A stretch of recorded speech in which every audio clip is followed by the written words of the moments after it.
toi.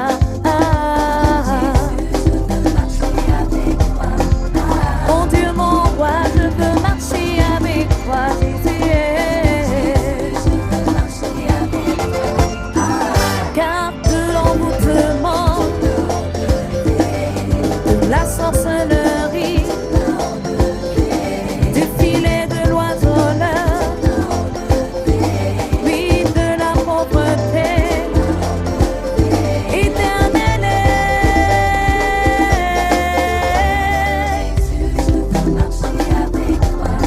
Tu m'as tant aimé, je veux marcher avec toi, Jésus. Tu m'as choisi, je veux marcher avec toi. Vous êtes là? Jésus rentre dans un temple. Jésus qui est doux. Jésus qui est amour. Jésus qui est pardon. Jésus qui est restauration. Jésus qui a compassion. Jésus vient, il rentre dans le temple. Ce qui est étonnant, ce n'est pas la première fois qu'il rentre dans le temple. Hein? Jésus passait le temps tout le temps au temple, non? Ce n'est pas la première fois. Mais cette fois-là, c'était une fois où les choses dépassaient, comment dire, chez nous, dépassaient les bords, une goutte d'eau qui avait débordé.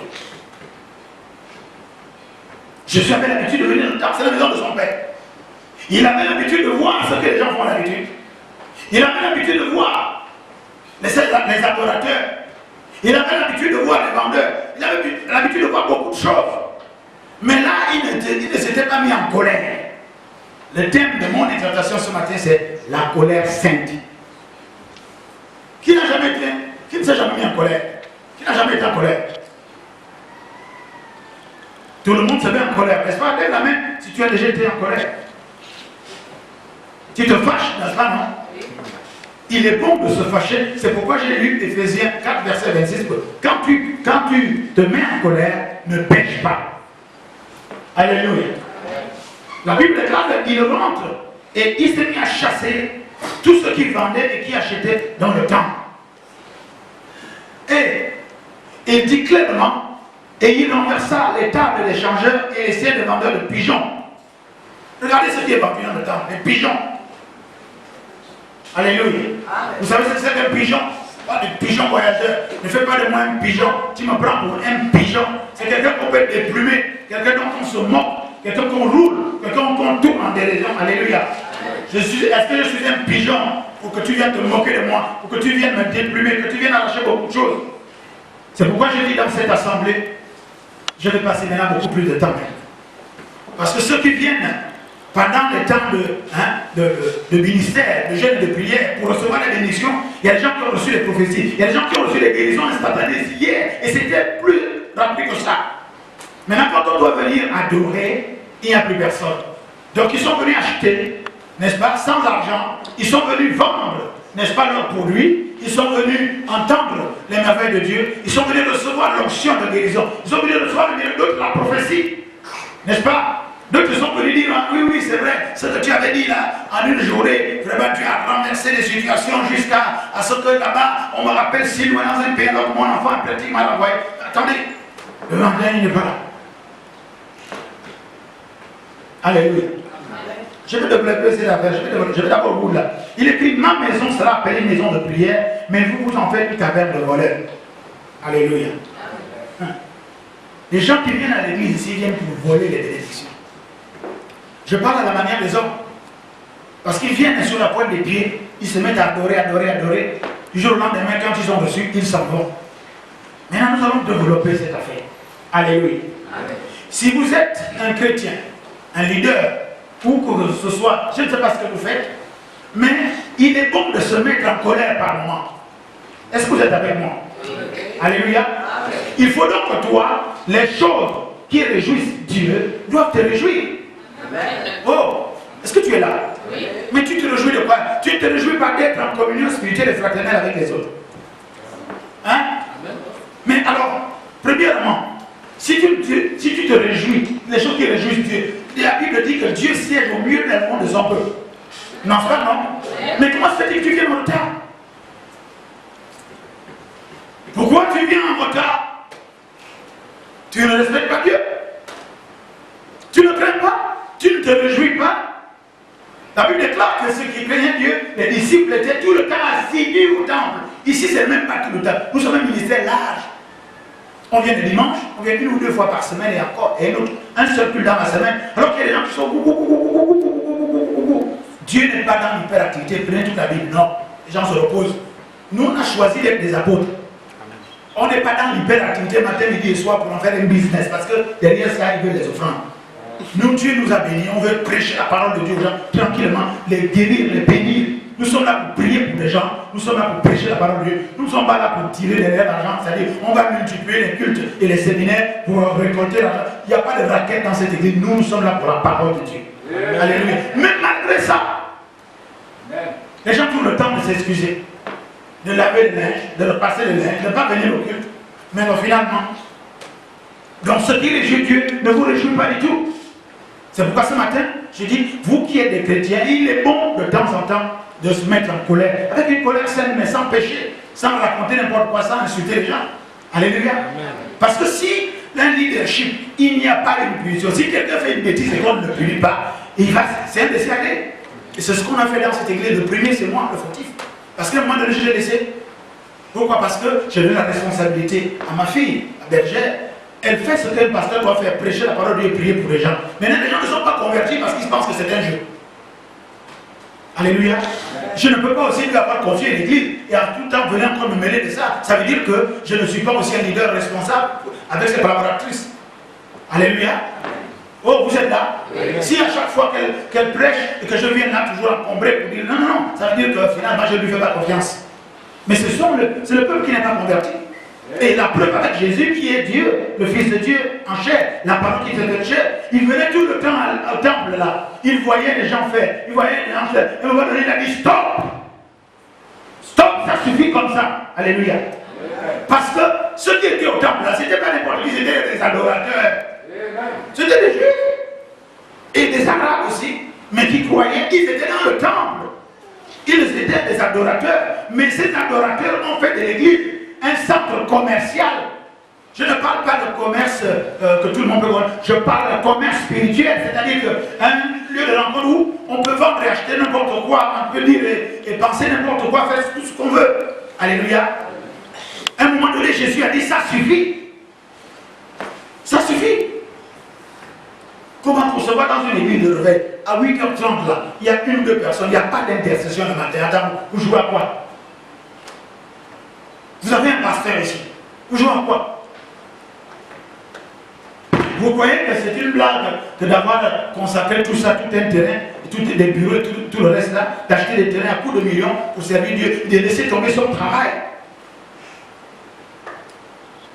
Vous croyez que c'est une blague? Moi je sais où je vais, je sais ce que je fais. J'aime à rappeler, n'est-ce pas, les chantres qui sont ici. Est-ce que vous réalisez que le meilleur ministère qui existe et qui va subsister à l'église, c'est le ministère de chant. Les chantres et les musiciens, eux, ils seront toujours au ciel. La prédication de la parole de Dieu va disparaître. Les pasteurs, il n'y aura pas au ciel. Les prophètes, il n'y aura pas. L'évangéliste, il n'y aura pas. Les seuls qui seront au ciel, c'est les gens parce que Dieu adore la louange. Dieu aime la louange. Alléluia. La Bible déclare au trône de Dieu, il y a Dieu et les 24 vieillards. Et ils sont en train de louer et adorer le Dieu vivant. Ils jettent leur couronne. Il y a la louange en permanence chez Dieu. En permanence. Il n'y a pas de personne de prêche là-bas. Il n'y a pas d'intercession là-bas. Il n'y a pas de jeûne et de prière. Il va combattre, il va penser nos plaies. On va se réjouir et on sera en joie. Mais comment se fait-il? Attendez. Je fais exprès de venir très tôt pour qu'on voie tout, que je voie tout. Alléluia. Je m'adonne beaucoup plus là-bas parce que là-bas c'est l'évêché. Je suis avec maintenant. Mais vous, vous êtes son support à elle. À la sécurité, c'est une maman qui vient. Une femme mariée avec des enfants de responsabilité. Mais elle est là avant 8h30. Attendez, est-ce que vous prenez lui au sérieux? Là, je vous dis, c'est une scène colère. C'est que je viens vous dire que dans cette assemblée, il y a tout eu. Il y a eu les vice-présidents ici, des généraux 5 étoiles, il y a eu les sénateurs, des députés qui étaient là. Ils sont partis, mais nous on vit, on subsiste. Ils ont eu chacun a eu ce qu'il voulait. Alléluia. Il y a des saisons dans un ministère où il y a un banc de persécution, de calomnie. On ne peut même pas expliquer pourquoi les gens sont sortis, simplement par murmure, on va dire par copinage, ils sont sortis, ils sont partis. Peu importe. Mais vous qui êtes là, rendez gloire à Dieu. Rendez gloire à Dieu. Je répète que personne, je dis bien dans cette assemblée, que quelqu'un se lève et qui me pointe du doigt. Personne n'est jamais venu me voir pour un cas et je lui dis de faire telle chose. Il le fait correctement, il n'a jamais obtenu. Levez le doigt comme ça, je vais avoir mon devant tout le monde. Est-ce que quelqu'un est venu dans cette assemblée, a vu le pasteur, la bergère Saint-Élia, pour un cas, quel que soit le cas, et elle te dit de faire telle chose et tu n'obtiens pas ça, lève-toi, on va avoir honte. Je ne suis pas venu en Christ parce qu'on m'a prêché l'évangile. Non, Jésus-Christ m'a apparu. Quand Jésus-Christ m'a apparu, j'étais déjà riche. J'avais déjà mes biens. C'est pourquoi je peux mettre tout ça à la disposition de Dieu. Quand on dit aux gens même cotiser pour payer le courant, ça joue au Dieu. Vous pouvez ne pas payer, nous nous payons. Vous êtes dans ma clim, non? Ça, c'est une sainte colère. Parce que je suis choqué de voir, attendez, on vient servir Dieu, nous tous. On vient louer Dieu, on vient adorer Dieu. Si vous prenez le temps de vous déplacer, venir jusqu'ici, c'est que c'est Dieu que vous voulez adorer, n'est-ce pas, non? Eh, ne vous fiez pas. Dieu, Jésus avait seulement 12 disciples. Hein? Et quand il est monté au ciel, il avait 120. Alléluia. Dieu a dit, hein, là où on dira que Dieu est ici, Dieu est là-bas. La plus grande église du monde, nous savons, c'est les catholiques, n'est-ce pas? Je ne dis pas qu'ils n'ont pas Dieu avec eux, mais ce n'est pas pareil. Il dit là où 2 ou 3 sont assemblés, en esprit, en vérité, Dieu au milieu d'eux. Alléluia. Mais moi, je vais vous annoncer une chose. C'est-à-dire, je vais continuer à rendre ce ministère. On a géré toute la semaine, tous les soirs, tout ça. Il n'y avait plus de monde que ce dimanche matin. Mais les gens ont été guéris, les gens ont eu ce qu'ils voulaient. Dimanche matin, ils ne sont pas là. Les choses sont vides. Et si quelqu'un vient pour la première fois, il va se dire qu'il n'y a personne ici. Mais laisse-moi te dire, ce n'est pas une affaire de personne. Ce n'est pas une affaire de nombre de personnes, c'est une affaire de relation entre Dieu et toi. Alléluia. Même la bergère, elle devait pas être là ce matin, elle devait aller prêcher à l'évêché de tout. Elle devait aller prêcher à la cathédrale de tout. Je lui ai dit non, je vais prêcher là. Tu reçois les verres ici. Elle devait être là-bas, à la cathédrale. Parce que je voulais voir quelque chose, je voulais dire, à un moment donné, je voulais enseigner sur le mystère du 6e mois. Il y a un secret dans le 6e mois. Nous sommes au 6e mois, le mois de juin. C'est le mois où Dieu envoie les anges en mission. Alléluia. À Jérusalem, c'est le lieu d'adoration. C'est ici, le 6e mois, là, dans chaque assemblée où Dieu est invoqué, n'est-ce pas, en esprit et en vérité, où la parole de Dieu est prêchée dans le plein évangile, Dieu envoie les anges pour régler des situations de beaucoup de personnes. Je voudrais prêcher sur ce mystère. Le 6e mois. Le 6e mois est quelque chose d'extraordinaire. Alléluia. C'est le mois de l'annonciation. Alors que le mois de mai, c'est comme ils ont pu l'appeler le mois de Marie. Les mois là ne sont pas par hasard. Le mois de juin était moi, je voulais enseigner sur le mystère du 6e mois. Mais l'Esprit m'a dit, je veux un pouvoir. Ici, c'est la maison de prière. Dieu dit, hein, ma maison sera appelée maison de prière. Et l'assemblée ici du ministère Colonne de Feu du Miel, l'assemblée locale à l'église s'appelle la maison de prière. De commerce. Waouh! Des commerçants sont maintenant à l'église. C'est-à-dire, l'église a été transformée dans un lieu où on vient acheter la maison. Et là encore, par la grâce de Dieu, je le répétais hier, vous n'achetez rien ici par l'argent. N'achetez rien. Tu étais là hier, non? Je disais, quel que soit si tu es malade, tu vas être guéri tout de suite. Si tu sors avec la maladie, c'est que Christ ne m'est jamais apparu. Et à ce jour, c'est un orgueil personnel, je ne vends pas ça. Jésus-Christ m'a apparu déjà 4 fois. Et ma vie a été bouleversée. Il n'y a rien qui me peut. Je ne suis pas impressionné. J'ai déjà enseigné sur la doctrine de l'opinion du ciel. Quelqu'un peut avoir une assemblée de 1000 personnes, mais qui ne sont pas convertis, qui viennent pour le sport, qui viennent pour chasser les démons.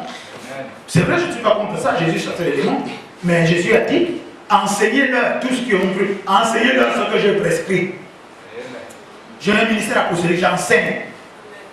Personne ne peut prendre un pain entier pour le mettre dans la bouche, non. Donc, les apôtres sont là pour couper les pains en petits morceaux, c'est-à-dire, on t'explique en détail.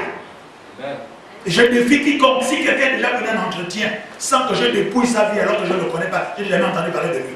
Vous voulez quel genre de témoignage? Vous voulez entendre les prophètes, la démangeaison des gens? Les gens veulent entendre des choses sur leur vie. Mais l'inconvénient avec le prophète, c'est qu'il te dit ce que tu veux entendre et après tu pries pour toi. Il va te demander une offrande terrible, n'est-ce pas, non? Mais nous, on prêche la parole de Dieu, c'est ce que Jésus a dit. Prêchez la parole de Dieu, priez pour les gens, enseignez-leur. Le meilleur leadership, c'est l'enseignement.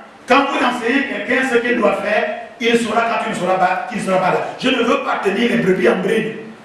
Vous dites, oh non, on chasse les démons aujourd'hui, on chasse les démons. Ils ne sont jamais délivrés parce qu'ils doivent toujours chasser les démons. Il y a un camp pour tout où on ne chasse pas les démons.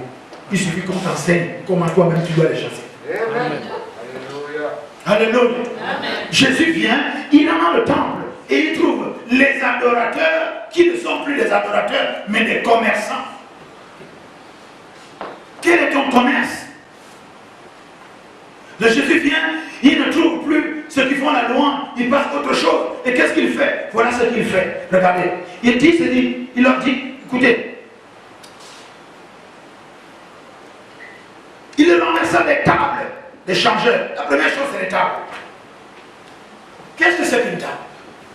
C'est juste un meuble, n'est-ce pas? Mais on ne peut rien traiter. Tout ce qu'on traite de bout est faux. Tout ce qu'on traite de bout est sujet à confusion. Sur la table, on mange. Sur la table, on signe. Est-ce que vous pouvez signer un document de bout? Non, sauf si vous voulez signer sur le dos de quelqu'un. Maintenant, encore la signature ne porte pas rien. C'est la table veut dire l'établissement, c'est-à-dire on s'assoit, on règle les choses en détail. Amen. Alléluia. Amen. Donc, il y a des gens qui viennent à l'église au lieu de s'asseoir, parce que Dieu dit dans le psaume 23 que tu dresses une table en face de moi, en face de mes adversaires, et tu traites avec eux. Même Dieu lui-même dit, viens, mets une chaise, mets une table pour qu'on parle. Maintenant, vous venez à l'église pour parler de quoi? Ou plutôt, vous ne venez même plus à l'église pour vous asseoir, pour parler avec Dieu. Si quelqu'un de vous a un rendez-vous avec le président de la République, je suis sûr que la nuit, là, il ne dormira pas pour ne pas être en retard, n'est-ce pas? Non? Mais il y a ici plus le président de la République, ta foi. Amen. Alléluia. Amen. Je l'entends. Écoutez, je n'ai pas encore tout compris, mais je vis devant vous.